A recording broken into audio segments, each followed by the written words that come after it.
Halo, selamat pagi kelas 8. Kali ini Bu Irma beneran pagi rekamannya.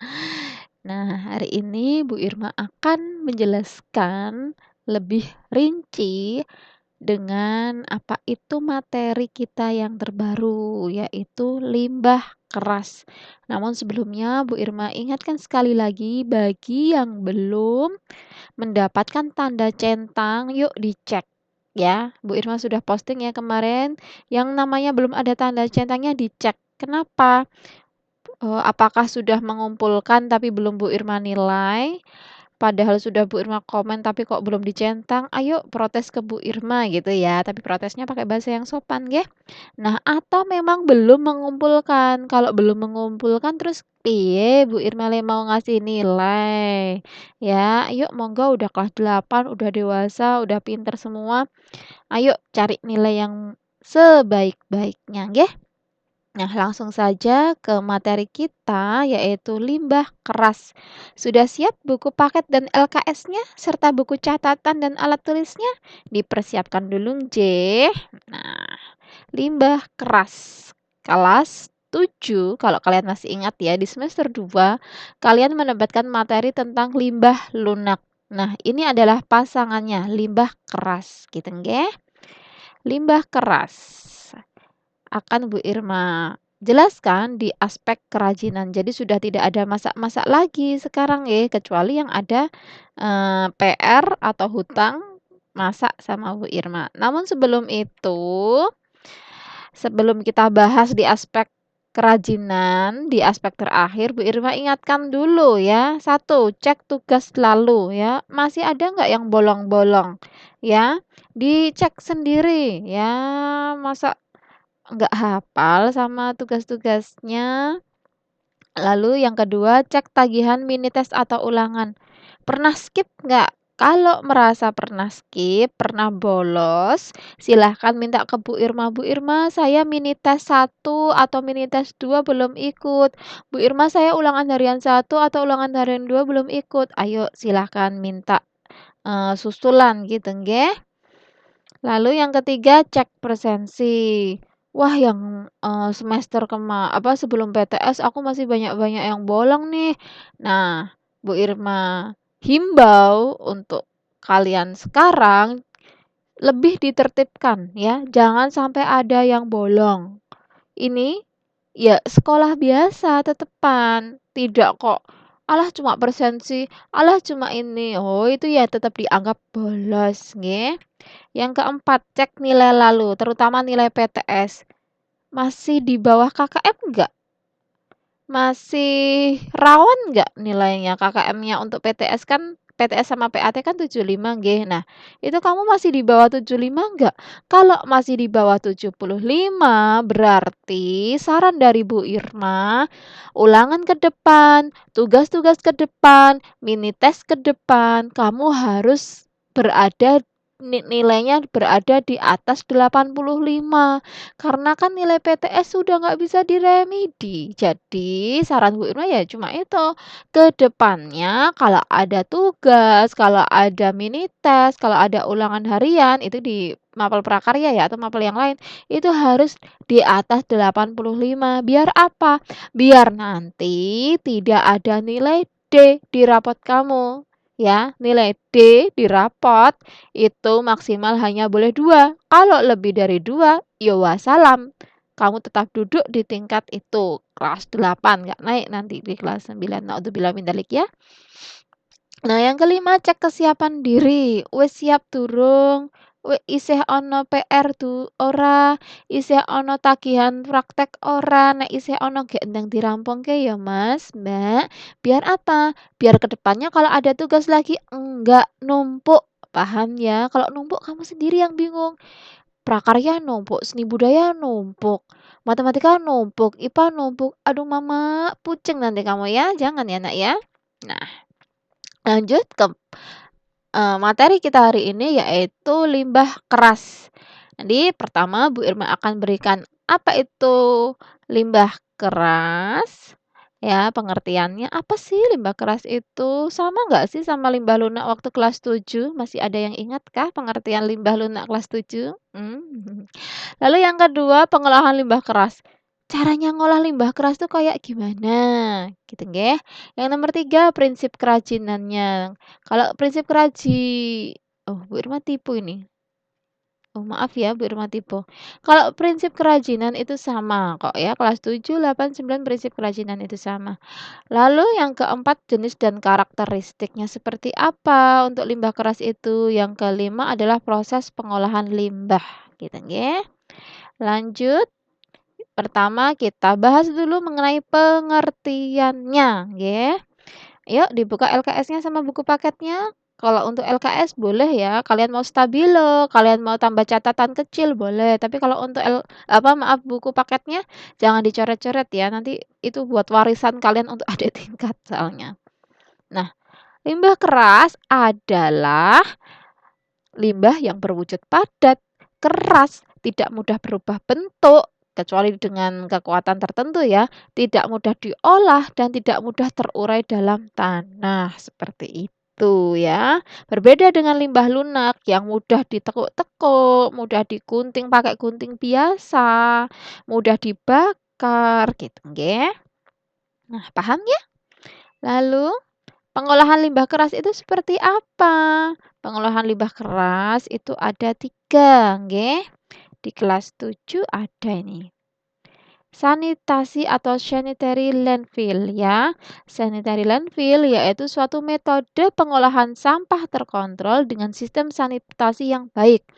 Jadi limbah dipilih ya, dikelompokkan lalu dibuang pada cekungan tanah dan ditimbun, seperti itu. Tapi sudah melalui prosedur dan dijaga, diatur, dirawat, dan dijaga aktivitasnya. Jangan sampai nanti ngerembes ke dalam tanah dan mengganggu air-air yang sumbernya berasal dari dalam tanah. Kalau sanitary landfill ini dilaksanakan tanpa kontrol yang baik, tanpa pengawasan, cuma ditimbun aja bruk, tanpa adanya metode pengolahan yang baik, itu nanti sampah-sampah yang ditimbun bisa merusak lingkungan sekitar, termasuk air-air yang diambil dari sumur misalnya kan. Bisa tercemar sumurnya, bisa tercemar airnya, ataupun mengganggu rembesan air di lingkungan sekitarnya, seperti itu nggih. Lalu yang kedua, pengolahan limbah keras yang kedua ada pembakaran atau ini ya, incineration. Membakar limbah di dalam alat insinerator. Susah ya, Bu Irma juga belibet ini ya. Hasil pembakarannya berupa gas dan residu. Jadi, ada juga pengolahan limbah keras yang dilakukan dengan cara dibakar. Namun ya, kalian tahu ya, kalau dibakar berarti menghasilkan gas dan residu. Kalau dilakukan serentak di seluruh dunia, waduh bisa kacau lapisan ozon kita nggih. Jadi ini hanya dilakukan pada produk-produk tertentu dan sudah mendapatkan izin dari pemerintah setempat. Karena kalau dilakukan terlalu banyak ya rusak nanti. Bukan hanya lapisan ozon itu mungkin jangkanya agak jauh ya. Tapi ya lingkungan sekitar bisa nanti jadi kabut. Kabutnya nggak kabut yang estetik, tapi kabut asap seperti ini ganggu pernafasan, ganggu pandangan jarak dekat dan jarak jauh bagi pengendara. Wah, bahaya ini kalau tidak dijaga dan diminimalisir. Lalu yang ketiga adalah penghancuran atau pulverization ya. Sampah dikumpulkan, dikelompokkan, lalu dihancurkan, nggih. Nah, penghancuran ini menjadi serpihan kecil-kecil biasanya, nggih. Lalu digunakan untuk menimbun tanah. Tapi tetap ya, tadi dilakukan pemilahan dulu, dikelompokkan. Oh, ini yang bisa dihancurkan, oh ini yang tidak bisa dihancurkan, seperti itu. Untuk menimbun tanah menguatkan lapisan-lapisan yang perlu dikuatkan, seperti itu, nggih. Nah, prinsip kerajinan. Sekarang masuk ke prinsip kerajinan. Prinsip kerajinan ada 3 untuk limbah. Ya, masih ingat toh, terkenal banget ini jargonnya. 3R, yaitu reduce, reuse, dan recycle. Ini reduce, mengurangi ya. Jangan pakai kantong plastik, bawa kantong kain sendiri kalau belanja. Nah, itu lebih bagus. Aku membawa botol sendiri ketika kemana mana daripada kamu beli air mineral botolan, kemasan, seperti itu. Membawa alat makan sendiri. Nah, ini terutama di masa pandemi corona ya, bagus ini. Lebih menjaga higienitas atau kebersihan untuk diri sendiri dan lingkungan ya. Bawa alat makan sendiri. Ih, masa Bu ke rumah makan, ke restoran itu bawa alat makan sendiri? Iya Nak, itu lebih bagus untuk kesehatan kalian dan untuk, meminimalisir jumlah sampah yang nantinya akan, terbuang. Coba pakai sendok plastik, satu orang satu keluarga berapa, satu RT berapa ya? Lebih baik kan? Nah, seperti itu. Paham nggih? Lalu reuse, apa sih reuse itu? Reuse adalah menggunakan kembali barang-barang yang ada, misalnya botol plastik atau juga, botol, bekas apa yang tahan lama, yang tahan kuat gitu nggih, itu digunakan kembali untuk wadah apa misalnya gitu nggih. Kantong plastik yang sudah ada digunakan untuk apa gitu nggih, untuk wadah apa gitu. Baju-baju dibuat kalau sudah rusak beneran, dibuat jadi kain perca kecil-kecil lalu dijadikan hiasan dinding misalnya, seperti itu nggih. Lalu yang terakhir adalah recycle. Apa itu recycle? Recycle adalah mengubah sampah atau limbah yang ada menjadi sesuatu yang baru, ya, yang lebih bermanfaat setelah tidak digunakan lagi. Ini ada mereknya ya, maaf ya, gitu. Ini dilakukan secara berulang, berkali-kali, gitu. Nah, ini ya penjelasannya. Tadi yang reduce, mengurangi ini contoh aplikasinya ya, mengurangi penggunaan tas kresek dengan membawa tas belanja sendiri. Memilih produk yang bisa diisi ulang, misalnya kamu beli deterjen dulu pertama kali bentuk botolan. Nah, selanjutnya kamu beli dalam bentuk saset, gitu. Jadi bisa digunakan lagi botolnya dan sasetnya, pilih yang apa kok dipilih, pas motong sasetnya di bagian ujung, biar apa? Biar nanti sasetnya ini bisa dibersihkan dan didaur ulang atau di-recycle menjadi kerajinan misalnya, seperti itu. Nah, ini penjelasan, kalian bisa amati sendiri nggih, bisa baca-baca lagi sendiri. Siapa tahu Bu Irma keluarkan besok dalam ulangan harian ya. Sebutkan, kegiatan reduce yang bisa kalian lakukan, dalam kehidupan sehari-hari, gitu. Kan bisa ini mengurangi penggunaan tas kresek Bu Irma. Sip, gitu nggih. Paham ya? Nah, selanjutnya jenis dan karakteristik, ya. Ini berdasarkan sumber. Berdasarkan sumber ada 6. Apa saja? Ada limbah domestik, ada limbah industri, ada limbah pertanian, limbah pertambangan, limbah pariwisata, dan limbah medis. Limbah domestik berarti yang dari rumah tangga, pasar, ataupun restoran, seperti itu, nggih. Limbah industri berarti yang dari pabrik-pabrik misalnya, yang dari industri rumah tangga, industri skala besar, skala kecil, skala menengah, seperti itu. Limbah pertanian, oh yang dari lahan-lahan pertanian, misalnya, karung goni, atau batang padi, abu bekas bakaran padi, sekam itu nggih. atau juga botol-botol pestisida, termasuk limbah pertambangan, alat-alat berat yang sudah tidak terpakai, atau yang lainnya. Limbah pariwisata, banyak sekali nih ya, Jogja ya. Kita adalah salah satu ikon pariwisata, banyak sekali. Bungkus-bungkus makanan, atau spanduk-spanduk pariwisata, slogan-slogan yang sudah tidak terpakai dan dibuang. Nah, itu masuk ke limbah pariwisata.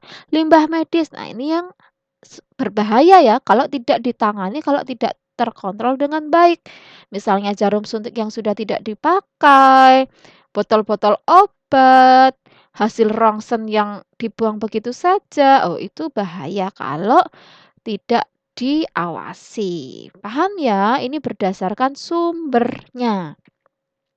Lalu berdasarkan senyawa ada 2, limbah keras itu berdasarkan senyawa ada 2, yaitu organik dan anorganik. Sama seperti limbah lunak ya, sama kok nggih yang berdasarkan senyawa. Lalu Bu Irma akan jelaskan apa itu limbah organik ya. Limbah yang terdiri atas kandungan bahan yang kuat. Nah, limbah keras organik itu terdiri atas kandungan bahan yang kuat, tidak mudah berubah bentuk, berasal dari sumber daya alam daratan dan lautan. Contohnya, cangkang kerang laut, sisi ikan yang keras, tulang ikan, tulang hewan berkaki 4, tempurung kelapa, dan potongan kayu. Seperti itu, ya.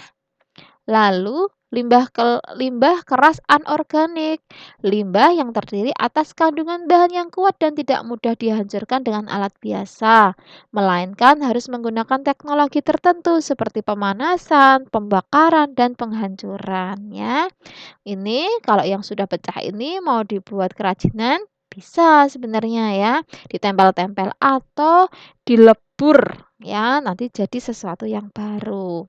Contohnya pelat-pelat dari logam, pecahan keramik, pecahan kaca, wadah atau botol plastik dan juga kaleng. Nah, daerah produksi limbah keras ya, itu ada 4 Nak.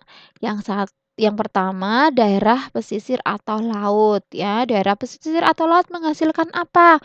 Oh, banyak tempurung kelapa Bu Irma. Ya. Oh, banyak kerang laut Bu Irma. Iya, seperti itu ya. Yang kedua daerah pegunungan. Daerah pegunungan tuh apa Bu? Oh, mungkin bunga-bunga pinus. Oh, mungkin kayu-kayu bekas. Ya, bisa. Yang ketiga daerah pertanian. Apa ini limbah kerasnya? Coba ya di-search ya di internet banyak sekali dan yang terakhir adalah daerah perkotaan. Wah, ini paling banyak sekali ya limbahnya ya. Orang-orang di daerah perkotaan itu banyak menghasilkan limbah ya. Nah, selanjutnya adalah proses pengolahan limbah. Proses pengolahan limbah terdiri dari beberapa langkah. Ini di kelas 7 Bu Irma juga sudah sampaikan. Yang pertama dipilah atau dipilih atau diseleksi. Oh, ini bisa didaur ulang. Oh, ini bisa digunakan kembali. Oh, ini harus dihancurkan. Seperti itu ya, dipilah, dipilih seperti itu. Lalu yang kedua dibersihkan. Yang limbah yang bisa didaur ulang, yang bisa di-recycle itu dibersihkan. Oh, ini masih, licin Bu Irma karena ini bekas sabun. Oh, boleh nanti dibersihkan sampai bersih. Pakai air, pakai deterjen lagi mungkin misalnya, ya bisa. Lalu langkah yang ketiga adalah pengeringan. Tentu saja dibersihkan menggunakan air pasti akan basah. Jadi langkah selanjutnya adalah pengeringan pertama dari air. Lalu selanjutnya diwarna. Diwarna misalnya, oh ini tuh botolnya warna-warni, ada tulisannya Bu Irma biar lebih cantik dikasih blok warna hitam atau warna netral. Ya, silahkan ya. Lalu langkah selanjutnya adalah pengeringan. Pengeringan dari cat atau dari langkah pewarnaan. Paham nggih? Dan oh, yang terakhir ini kok pengeringan lagi? Bukan ya, ini pengolahan ya. Seperti itu. Paham ya, Nak? Ya. Ini adalah langkah-langkah. Untuk selanjutnya kalian bisa kok cek di LKS. Coba Bu Irma buka halaman berapa ya di LKS ya? Nih, di halaman 5 ya, tahap ke-6 ini Bu Irma salah, ini harusnya penghalusan ya, agar bisa diolah atau siap diolah menjadi kerajinan lanjutan, seperti itu ya. Paham ya sampai sini ya? Nah, sudah selesai pelajarannya Bu Irma sampai sini aja. Selanjutnya Bu Irma akan minta kalian untuk melakukan penilaian harian yang Bu Irma kasih judul mini tes 3. Loh, Bu Irma kok udah sampai mini tes 3? Yang pertama sama yang kedua mana, Bu Irma? Yang pertama dan yang kedua itu masuk ke dalam aspek pengolahan yang kemarin.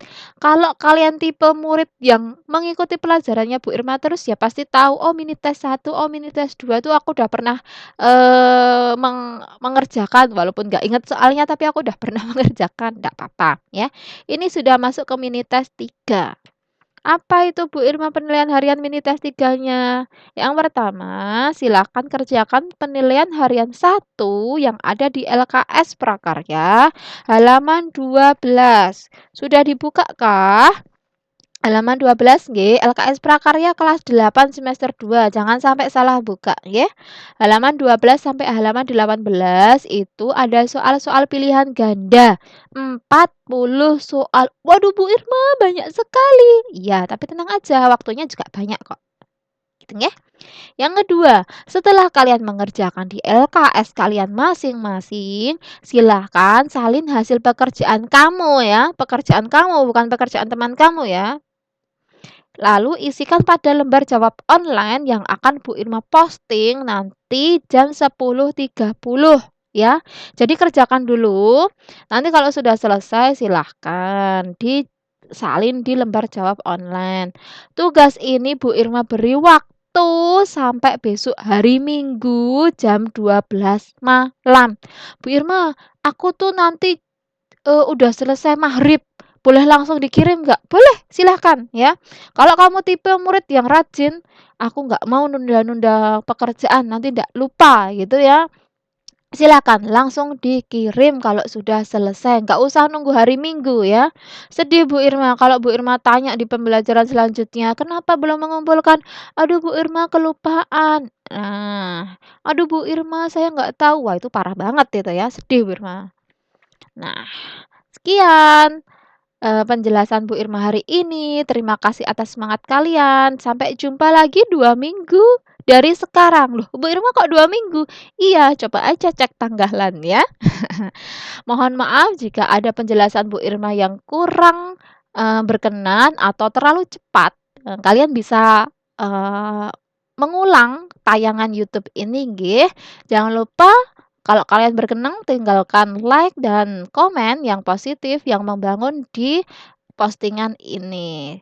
Sampai jumpa di 2 minggu lagi dari sekarang. Tetap jaga kesehatan, jaga kebahagiaan dan selamat siang.